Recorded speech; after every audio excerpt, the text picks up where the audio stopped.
Okay, Bridges here, and I'm in the warehouse of an antique shop in Perry, Oklahoma. Came over to look at some clocks and fans and things, and I finally found an Emerson fan that's locked up in the wild.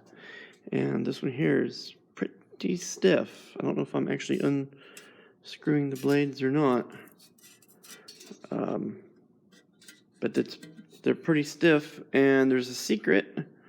We turn the fan around, we'll see that the whole back of the fan is missing. This is a 77 648-AP, and the bullet casing is missing off the back, and the gearbox is missing off the back, and the worm shaft is half pulled out.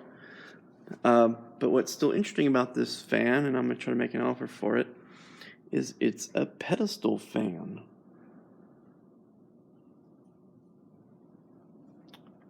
And the way it's constructed, any 77 648 fan will mount on there, because from here up they're all the same. And this one's got a date code on it.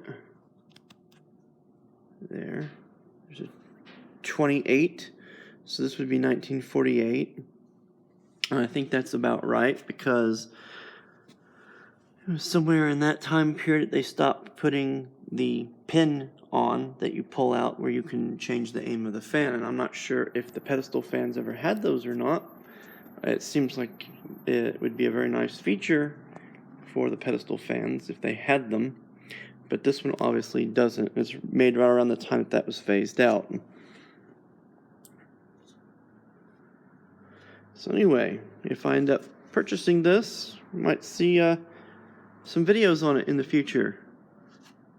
So anyway, this is Oklahoma Bridges, and thank you for watching.